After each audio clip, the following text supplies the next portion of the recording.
East Tennessee's own WDVX. It's your good buddy Colton Zenni, and I'm here at the Visual Light Theater in Charlotte, North Carolina with your IBMA Momentum Instrumentalist of the Year. It's Shadowgrass's own Kyser George. And first of all, I want to say congratulations on taking home some hardware from the IBMA. I wonder what was that like, from getting nominated to being there and receiving the award? What was that like? It was all definitely unexpected.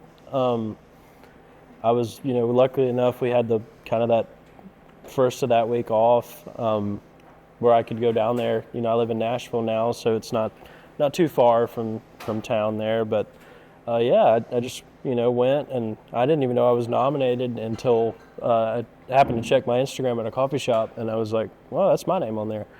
So then it was like, I called my mom and everybody. I was like, this is cool, and they asked, are you going to go? And I'm like, yeah, I'd kind of like to go. I was kind of wanting to go anyway, but I ended up going, and it was a great time, and I'm just honored to be there, man. Absolutely. Yeah. Absolutely. Everybody talks about the jams at IBMA, whether backstage or in the elevator or out in the conference halls or whatever. Is that a big part of it for you? Dude, so I grew up going to I think my first IBMA was about 2013 in Raleigh, and it was just eye-opening. Like, you'd walk around, and me as a kid, I'd see Sam Bush just hanging out, and I was like, I need a picture with him, and stuff like that. And staying up way too late and jamming, and the quiet floors in the hotels aren't really quiet floors anymore. So right. But yeah, man, that was a big part of my upbringing, was going to stuff like that, IBMA and Spigma and all those big Bluegrass events, and just taking it all in the best I could. Well, take us back then to growing up, going off of that. You're a North Carolinian, you're a North Carolina boy. Where are you from, and sort of talk to us about your early life in music. For sure. I'm from a really small town called Westfield, North Carolina, but the closest, I guess, address to that would be Mount Airy. And my dad grew up playing in a couple bands, among that being a beach music band, and had a couple bluegrass groups, and played a lot. He went to college here, actually, UNC Charlotte, and has played here a couple times too. But he was probably the biggest inspiration to get me playing, because he was a bass player, and I started out on bass because that's what he knew the best. And after that, I started picking up other things and just playing, because we were there at these conventions and festivals and stuff, and I'm like, I'm bored and I don't have any cell service, so I guess I'll play something, kind of vibe. But and after that, just kept going around, and I met these guys when I was about 9. And, oh wow! So very early on. Very early on, and they needed a bass player at the time, and I think I knew one song that my dad had told me, and from there, we've been touring for about 11 years now. I guess it's hard when you're sub 10 to hire a new player. You got it. So if you knew a song on the bass, they were ready to take you. They're like, heck yeah, this guy can play bass, and he's a kid, and we're all kids, so we're gonna make it happen. But so that was the Shadowgrass outfit then, when y'all got together when you were very young. Then very what was young, that like? Talk us through that. It's weird because going back now, we never really saw the business side of things, and logistics and all that. It was just our parents in control of a lot of that, and we'd hop in the car and go to Dollywood, or all these Merle Fest and festivals and stuff. We would play on the youth stage at IBMA a lot, and we were definitely more of a trad band then. We had the collared shirts and the almost bolo ties, but not that trad. not quite. Yeah. But we did wear the suit vests a lot. But we did that all up until let's see, about 2019, and then our guitar player left at the time to pursue country music, and then we were left without a guitar, and I'd kind of been playing a little bit on the side, and about then is when I jumped in the guitar role. So how old were you when you picked up the guitar then? Kind of seriously started playing it? I would say 15 or 16. Wow, 15 or 16. Yeah, probably. And talk to us about learning the instrument, right? Is it true that you're more or less self-taught on the guitar? Yeah, I tried lessons for like a month and a half, and I hated it because I was, really shy, and, I didn't really want someone to tell me what to do exactly. And it was bad because, like, we'd do lessons and we'd have to record it, and I'd have to go home and actually learn it. I couldn't actually learn from the lessons. But, yeah, after that, I just started, like, listening to, consuming the most music that I could, and just lots of hours in my room just playing along to it and picking up on things. Right on. Yeah. So you're totally self-taught then, and like, is it just looking at YouTube and listening to the songs? Pretty What was much, the process man. like Yeah. to teach yourself? I had a few like albums that I just play on repeat and try to learn all the breaks on it. And one of those was the Mountain Heart live record that came out, and it's got a green cover. But Clay Jones he's also a North Carolina native guy, and I grew up looking up to him. And lots of Tony Rice records, and my dad's favorite bluegrass band was Newgrass Revival, so that Right. was always like played in cars and on trips and stuff. So just try to take all that in, and yeah, John Hartford and all that. Yeah, Absolutely. man, That's, yeah. Jimmy Jimmy friend Martin. of WDVX, John Hartford. Yeah, Did a man. radio show for us back in the day. Dude, what a legend, man. And Jimmy Martin you mentioned. Yep, love Jimmy, man. So just taking it all in and Yep. just trying to learn how to play it. Yeah, was man, just what it kind looked of like for you. picking up licks from certain people and trying to, get what I can out of it. So here's something that I wonder about. You mentioned actually Shadowgrass's original guitar player left to go play country music. What is it about bluegrass? Why do you want to be a bluegrass Man. picker? Why is bluegrass home for you? I guess going and growing up, going to these like Fillers conventions, like the Galax one and the Grayson County Fillers Convention where we all met, and just being around like the contest scene and all of that, and it's kind of all I've ever known, like bluegrass wise. My dad did play in a beach music band for a long time, so I kind of knew a little bit of that realm, but yeah, it's always been grass for me, man. Absolutely. Yeah. So within bluegrass then, and you know this well, bluegrass is an interesting genre because there are those in the bluegrass community who are very traditional. Yes. And very strict in that. They say it, oh, that ain't no part of nothing. Yeah, exactly. So what is it then about progressive bluegrass or jamgrass that makes you say, well, I think I'm interested in being in the progressive scene rather than Yes. staying in the trad scene like Right. you had been as a kid? So I was kind of one of those like trad boys, I guess, for a long time. And, it was just because of who I, not really trad. Like I like progressive stuff, like Union Station and like Mountain Heart and different stuff like that. But that all changed when we went to a festival, and I ended up front row seeing the infamous String Dusters. And that kind of opened a whole new really realm for me of like, whoa, these guys are playing the same song longer than 3.5 minutes. Right.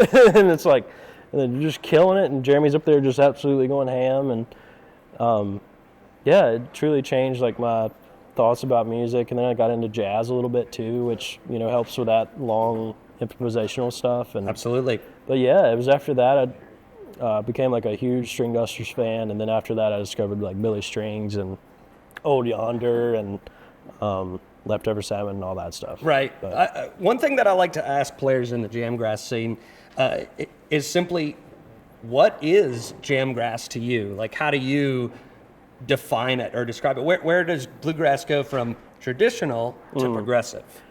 that's like because we grew up playing the old stuff and like more of a trad sound and not having all these weird like effects and stuff. But I think especially what we try to do is try to keep that kind of progressive / traditional sound that we all grew up with around Virginia and North Carolina, and add these elements of extended jams and different stuff like that. So I guess it's really just like, I feel like there's a lot more emotion in jamgrass. It's more you get kind of caught up in the jam, and then when it peaks, it's like, whoa, this is crazy. And yeah, it's just a blend of those two things. That makes me think of something that Josiah Nelson out of Mountain Grass Unit talked about when I sat down with him. He talked about the experience of having just a jam, like, at some picker's place, right? Yes. Not during a show. And they would just improvise and just jam. Yep. And the real thrill of it for him was, wow, we're never going to be able to play that again. No. That's the one and only time. Is that's for you? A lot of that, yeah, is like, it gives you more room to kind of try things. And, sometimes it doesn't work, of course. But it's just you have room to expand, and having that is so much nicer, like, than being kind of put in a box in a way. Right. Which is nice. The Grateful Dead's Phil Lesh talks about the thrill of improvisational music is that it is possible to fail. To your Yes. point, sometimes you just don't have it. You just don't get off the ground, or you fumble the transition, or just whatever. But you name it, man. Break a string, stuff happens. Right. But when it hits, man. I know from an audience perspective, it is witnessing genius in real time from the stage. Yeah, man. If it perfectly constructed jam happens and it's like everybody's feeling it, I feel like it can just completely change the energy of the room. It's just, there's nothing like it, man. So, talking about the difference in tradgrass, or I guess the relationship in tradgrass or traditional bluegrass and jamgrass, do you think about how you carry forth those traditional elements with what you're doing, even in the progressive scene? Yeah, man. I want to always pay tribute to Larry Sparks and Jimmy Martin and all these just classic staple bluegrass songs that we try to throw in throughout the sets and stuff, and just nothing like it, man. And it's funny, it took me since my dad, his first band he heard was Newgrass Revival. It took me a long time to get around to listening to Johnson Mountain Boys and Larry Sparks and all those, Dole Lost and Quicksilver. That was a big one. Third Time Out. I mean, all of that stuff, man, is kind of what I cut my teeth on in the early days. And but yeah, getting around to listening to Bill Monroe took me a while, but once I got it, man, then once I discovered it and I was at the right time to hear it, there's nothing better, man. It's great. Something that really, I think, makes bluegrass unique and stand out in incredible ways is that here you are, a young player on sort of the cutting edge of music, right? You've got a pedal board up there. Yeah. You're technology, man. Yeah. Right. You're in a progressive jam outfit, but you're able to channel, and in the jamgrass scene, the players are able to channel 100 years of music running from out of the hills of Appalachia and the Scots-Irish heritage through Bill Monroe's playing and the early bluegrass. You're able to channel so much history and combine it with something that's brand new. It's pretty cool, man. And there's not a lot of genres that you can do that. Absolutely. There's not a lot. In fact, bluegrass is about it, where you're playing a song that's thousands of years old, and you get up there and turn on a orbiter or something, and just where else can you do that? Right. But yeah, man, it's cool. It's really cool to see. Let me switch gears and ask you a quick aside, just based on that. How do you have restraint with the effects and pedals? I know, if I was up there playing, brother, I mean, it would be. Sometimes I don't, and there are nights like that where I find myself doing a little dance on stage, but going from the pedal board. Yeah, and there are songs that calls for that, and I think more of the trad stuff I kind of try to stay away from the pedals just to honor those songs like that. But I'm definitely not scared to turn on a phaser during a trad tune. Let it go. Just you're feeling it. You're just like we'll send yeah. it. We just got to send it. Oh yeah. But yeah. So I want to talk a little bit about Shadowgrass. You guys are such a unique outfit because you started playing as kids. Oh man, yeah. Babies. What's it like growing up with a band, growing up in a band? It's like having 5 brothers and sisters, and that's the best way I think you can put that is we've all seen each other, graduate high school and college and get married even, and we've all kind of literally grew up together, and it's just a unique dynamic, and we can all kind of predict what we're going to do next. That's awesome. From what, playing together so long, and that's another thing too, is everybody in the band has different musical influences. And then there's a couple that overlap, but mostly everybody's kind of completely different. But everybody's grew up in playing, bluegrass. So interesting. Yeah. So I think you can really hear that. There's a variety of sound on the records. There's a number of tracks on. There's at least one that has keys in it. Is that right? Yes. Yeah, man.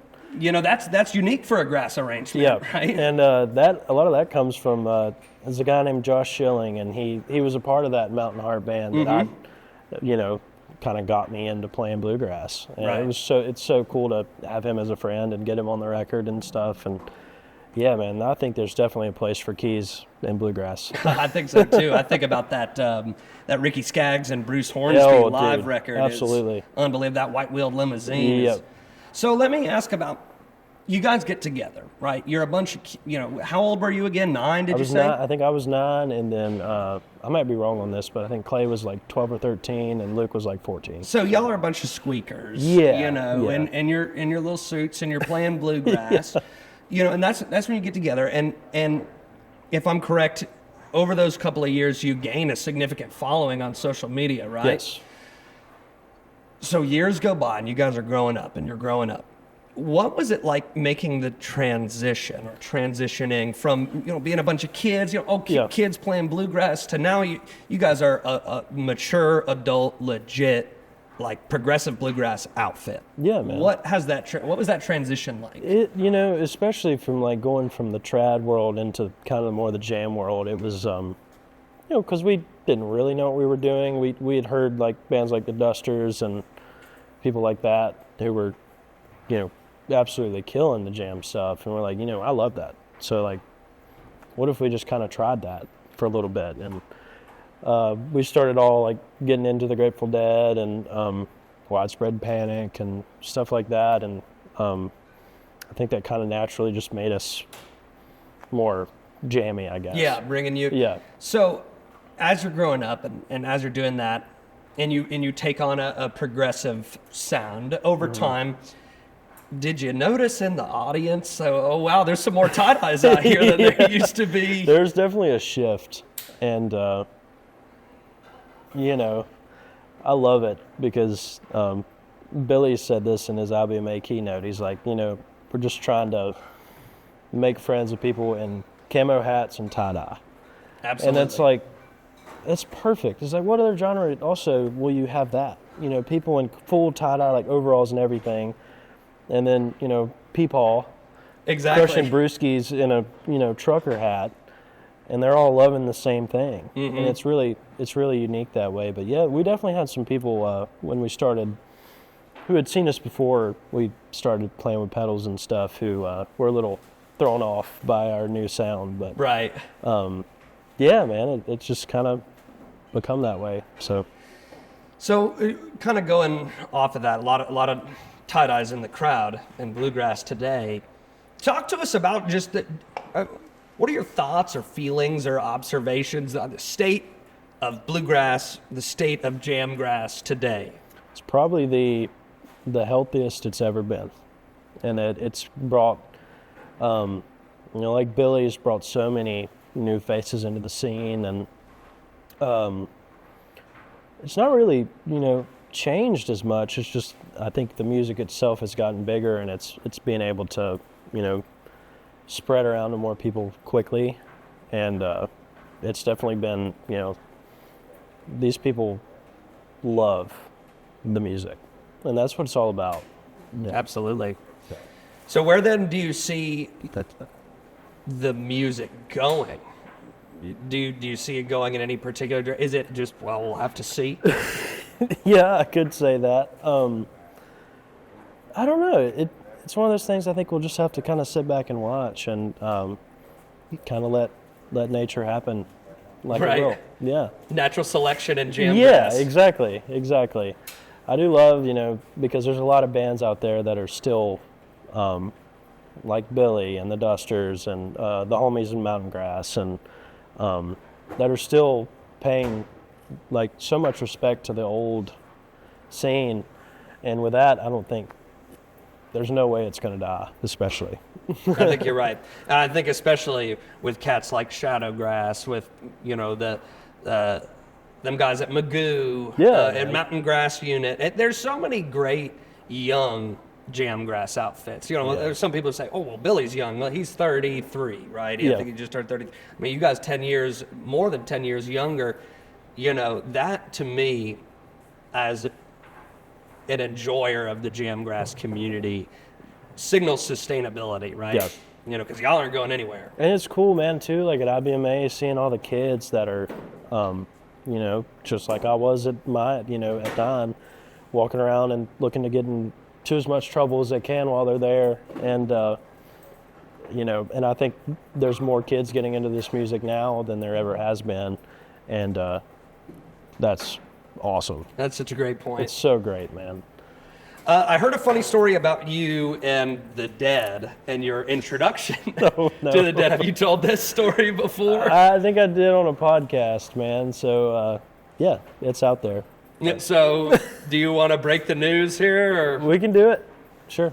So, getting into the Dead through who is indisputably a guitar hero of our time, Mr. John Mayer, which I think is just a way that most people don't think about somebody getting into the Dead. Absolutely not, man. And like, I kind of dabbled with the Dead for a long time because, I love Peter Rowan and David Grossman and, Tony Rice, the Pizza Tapes record. Mm-hmm. And I just didn't really understand like kind of who Jerry was at the time.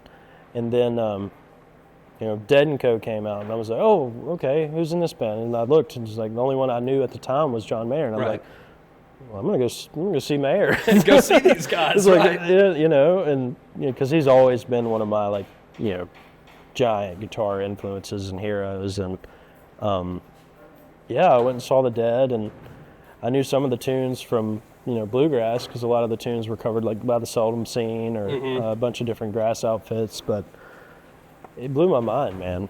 Absolutely. And the jams and Bobby's lyrics. And after that, I went home and I think I listened to every single record of Europe 72. That is quite a trek of outstanding material. Dude, it blew my mind.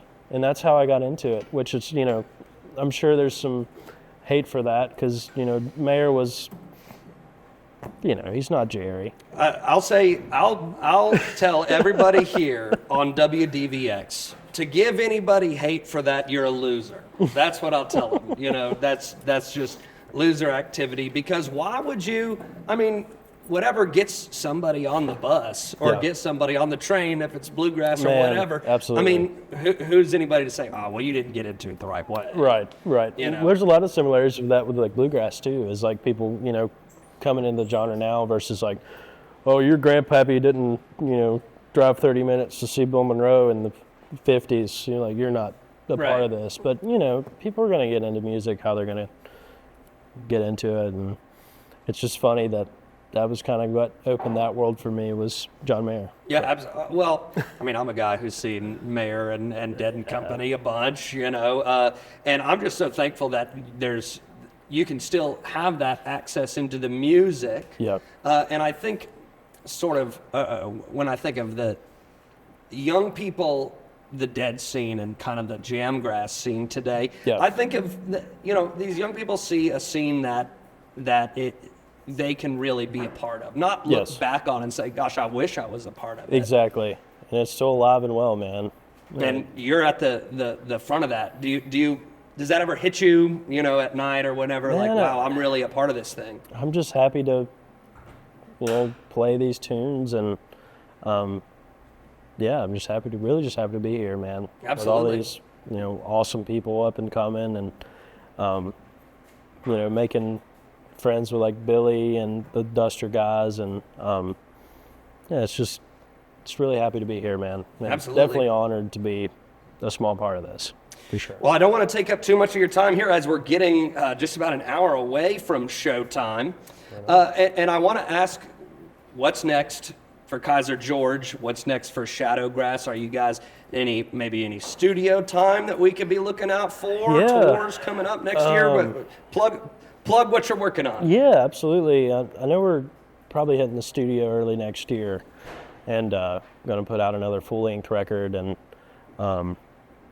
yeah, it'll be cool. We've got some new songs that we're kind of like letting breathe a little bit, where like, you know, the last 2 records we kind of went in, you know, and like, hey, we're going to cut these songs, and we're like, but this new one we're working on, we've kind of been playing a lot of these songs in rotation live so they can evolve into what they're going to be before we put them on the tape. Right. So, yeah, there's that, and yeah, we'll just keep riding the roads and putting gas in the car. Well, go see these boys whenever they're within a 4-hour driving radius of you out there in Radio Land or on YouTube or Video Land, wherever you're seeing this. I'm your host, Colton Zenni, right here for WDVX and Uncle John's Marble City Jam. I've been joined by your IBMA Momentum Instrumentalist of the Year. It's Kyser George. Thanks for hanging out with us today. Thanks for having me, man. Appreciate it.